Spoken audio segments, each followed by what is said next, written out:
Hey y'all, welcome back to my channel. My name is Lauren and I will be starting my second semester of nursing school in August. And today I just wanted to go over what I did for my first semester classes, what I did to make me successful, how I set myself up for success, and did I overall enjoy the class or dislike the class. So without further ado, let's get started. Okay, so first I'm going to talk to you about my classes that I had on Wednesdays because the semester started on a Wednesday, and it was kind of when my week kind of started. That's kind of weird to say, but I didn't have classes on Tuesdays and I only had one class on Monday. So I'm just going to start on Wednesday. Cooper, you want to say hey? This is my cat Cooper, and I love him so much. But anyways, my typical day started out around 6:30. I would usually wake up about 6 o'clock, and I would set an alarm for 6 and 6:15 and 6:30, and I would wake up at 6, and if I wanted to sleep for 15 more minutes, I could, and I would get waken up again, and then at 6:30, I would get out of bed and make breakfast, and then I would go and wash my face and brush my teeth, and then I would put on a little bit of makeup and do something to my hair because we will be dealing with people from here on out, and I wanted to look a little bit presentable. I'm not saying that I looked like a model, any day, period, but I typically wore leggings and a t-shirt, but I put a little bit of makeup on, and I at least ran a brush through my hair and pulled it back out of my face maybe. I didn't pile it on the top of my head. There's nothing wrong with that. I just feel like if I put effort into my appearance, I'm going to perform better, and whenever it's become part of my daily life, it's going to be like something that I always do because I've always put that time in. And I feel like if I saw somebody who, had a little bit of makeup and had done their hair just a little bit, and somebody who looked like they just rolled out of bed, I would feel more comfortable and confident in somebody who looks a little bit more put together. That's just me personally, that's my opinion, but that's what I would do. I don't typically go without breakfast, so some days I would go on campus and get Chick-fil-A and then go to class, but I was just so excited to get up every day, and if I needed to look over some notes or study something, I could do that, or I could go print something if I needed to. So that's why I woke up so early. Some people didn't wake up, until 30 minutes before class and then would just, eat their breakfast on the way to school, and that is totally fine too, but I personally like to get up, take my time.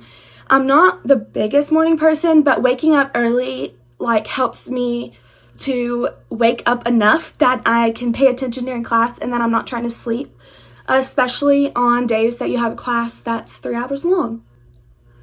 Okay, so I'm going to start on Wednesday because that's when the semester started, and I didn't even have class on Tuesdays. I only had one on Monday, so my week basically started on Wednesdays.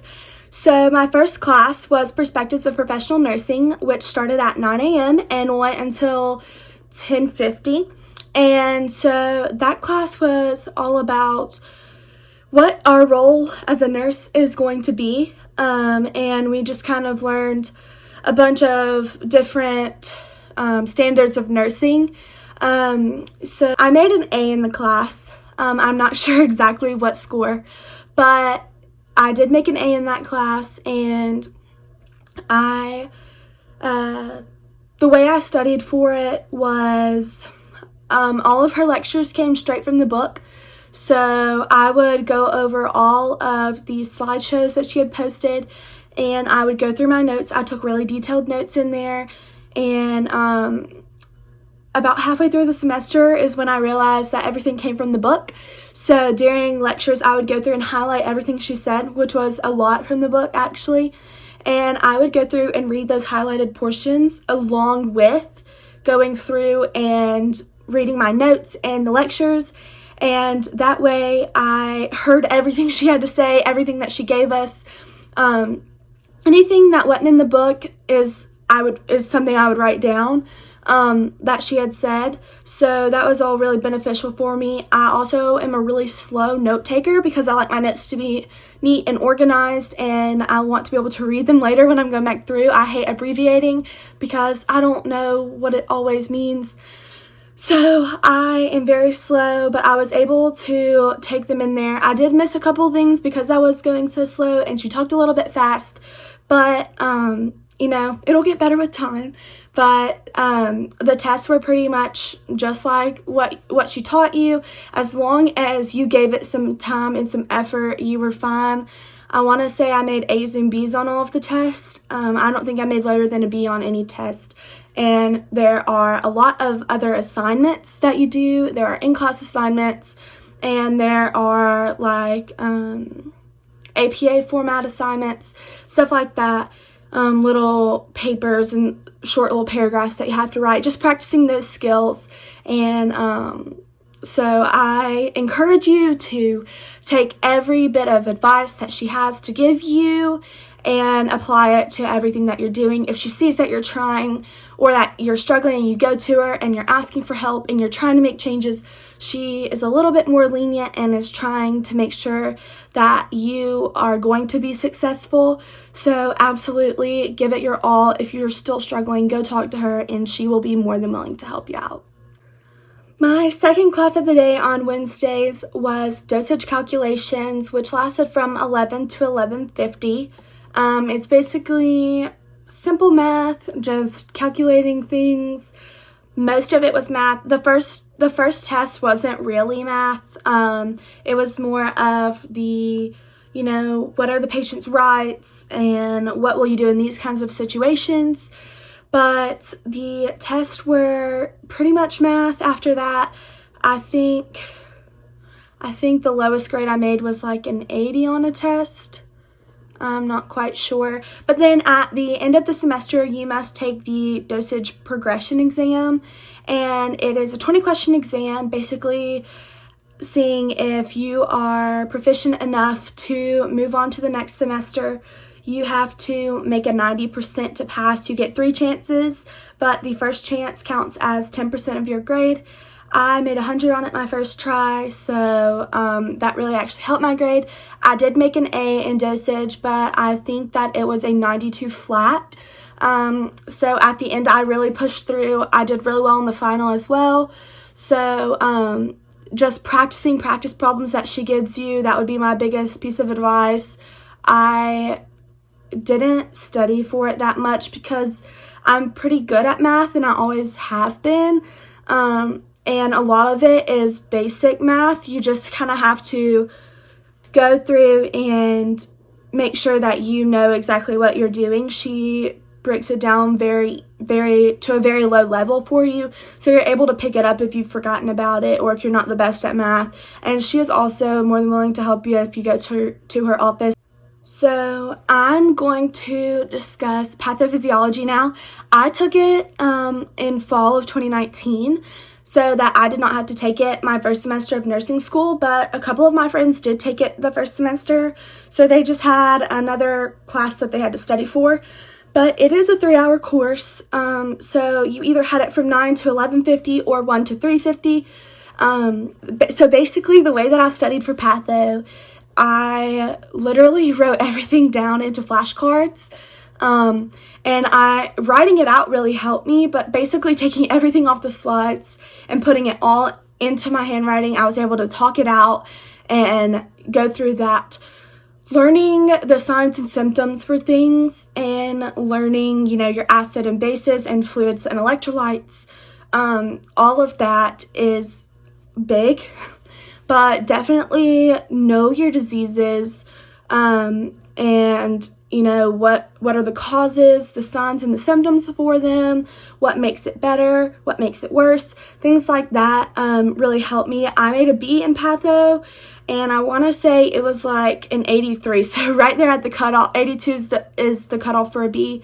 So I was pretty close, but the final wasn't too terribly bad. She gave you a study guide, and so I completed the study guide. If your teachers give you a study guide, complete it, because I personally think that they're there for a reason. They wouldn't have taken their time to make it if it's not supposed to help you. Even if you don't feel that it helps you for the test, you're at least getting some sort of practice with some sort of material, which can be helpful in the long run. But I definitely suggest taking any kind of practice that you can get.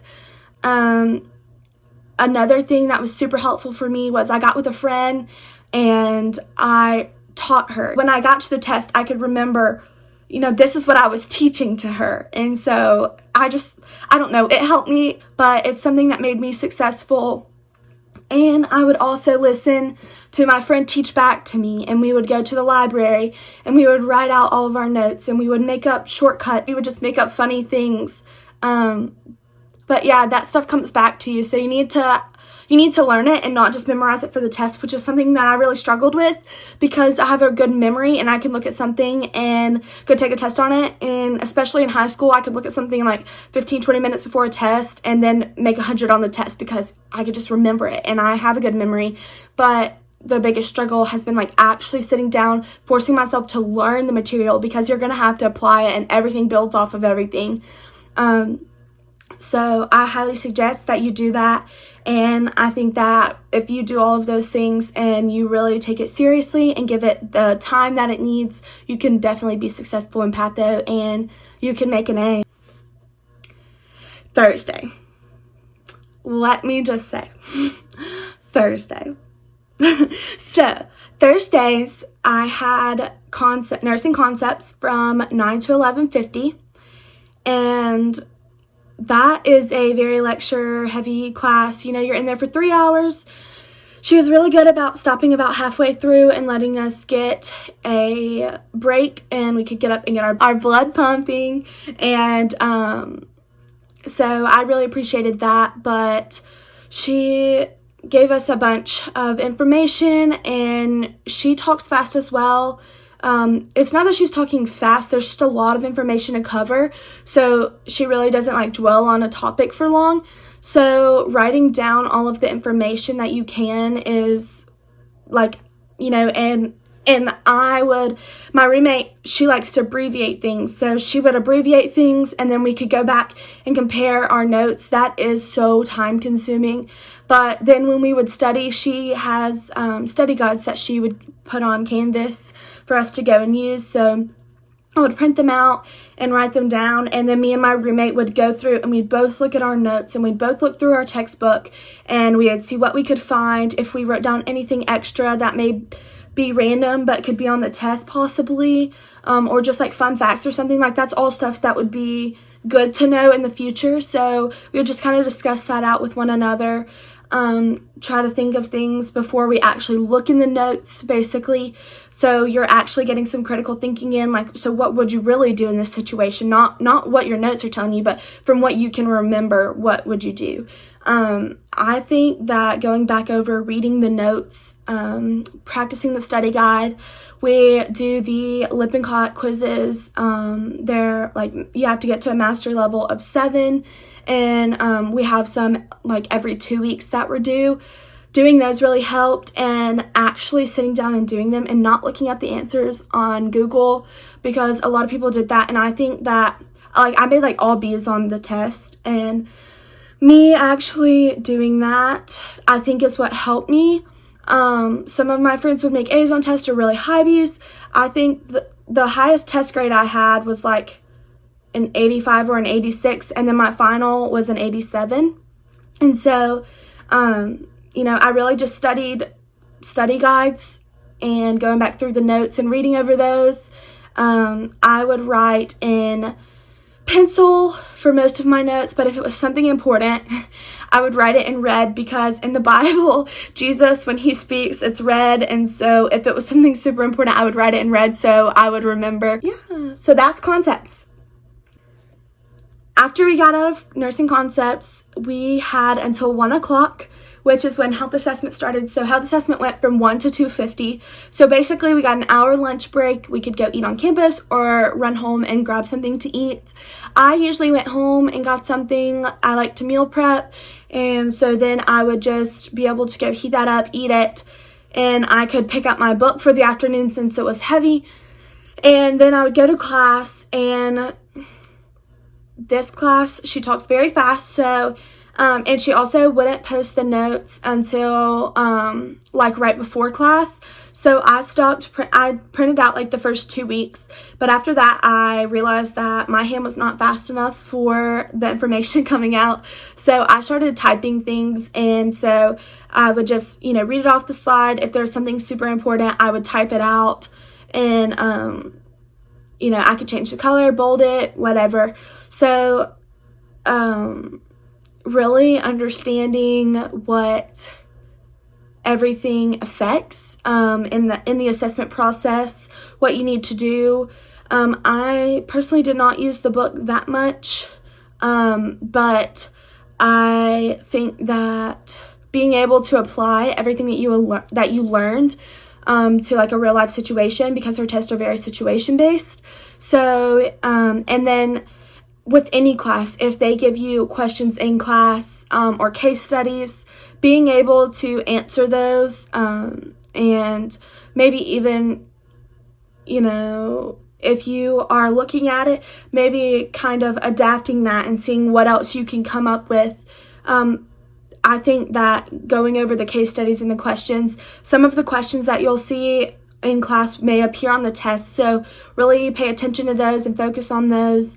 We usually got out about 20-30 minutes early every time, but we were covering like 4 or 5 chapters in that hour and a half. So it was a very fast-paced course, but it has to be because you have to get things in. Okay, next up is Friday. So for me, I had Nursing Concepts Lab or Nursing Concepts Practicum on Fridays. It was a class that lasted from 9 to 4, and we usually got a lunch break from about 12:30 to 1:30. So that was very good, I guess, how we at least got a lunch break. But what we would do is we would learn the materials in the mornings and then go to lunch, and then in the afternoon we would come back and we would practice our skills.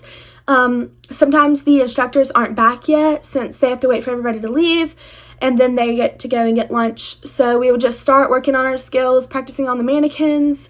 We're split up into different instructors. So I think my group had 7 students in it, and so we had one instructor for 7 students, and that's who did our checkoffs. So whenever we would go in, so our first checkoff was in the morning. So we had class the first Friday. The next Friday we had a checkoff, and it was bathing, bed making, moving in, positioning patients, and transferring patients. So we did that, and then in the afternoon we came back and learned skills for the next week. So it's kind of crazy, but you have these lists and you have to learn the words on it. Some teachers require that you say everything pretty much word for word. There are bold statements on there that you must say, and you pretty much have to get them exactly right, because they're important, and if you miss them, then that is an automatic revalidation. But days that we had big checkoffs, or like there was one day we had like 3 checkoffs. You go in the morning, and then whenever your checkoff is done, then you're free to go, and you don't have class till the next week. Some of them, when we have smaller checkoffs, you'll go in the morning, you'll learn next week's information. When you come in the afternoon to practice, your instructor will pull you away one by one, and you'll do your small checkoffs. And then while you're waiting, you'll practice for next week. And something that I like is from 11 to 1 on Mondays is an open lab time. So there are instructors that are there to guide you and watch you practice your skills if you would like. So for me, I would have to learn my words over the weekend and then go in, which didn't happen, I'm going to be honest, except for one time, which was for sterile suctioning and trach care. So I went in there and I practiced. I had learned the words. I felt confident in myself, and I went in, practiced it, and then was able to leave. But I know that that's also open for second semester students who are checking off. So I'm sure I'll be using that this next semester. But you either have Concepts Lab on Tuesdays or Fridays. So other people will have Fridays off. So then they get a 3-day weekend every weekend. I personally am so glad that I did not have that, because I probably would have taken it like a 3-day weekend and not studied. But I'm so glad that I had it on Tuesday. And the reason that I'm so glad is because, like, that I'm having my off day on Tuesday is because I was able to sit down. Well, I would wake up super early and I would go on campus, print my notes out for the next week, and then I would, because like I said, I have one class on Monday and we never needed notes for that. So Tuesday morning I would go print my notes out for the week, and then I would go get Chick-fil-A. I would come home, watch The Bachelor that had just been posted to Hulu, and then I would start studying. And I had a big honking list every single week of what I wanted to do.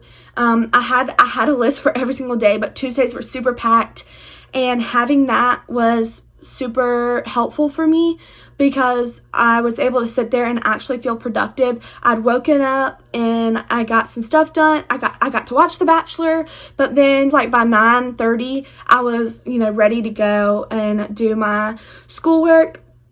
And then I would stop for lunch and then keep going. But, if you give yourself like 4 or 5 hours of like productive work, then you can get so much accomplished, whether it be working on a study guide or, just doing some homework assignments that you have. But it was so helpful for me. Lastly, we have Monday, which I had health assessment practicum, and it lasted from 9 to 10:50.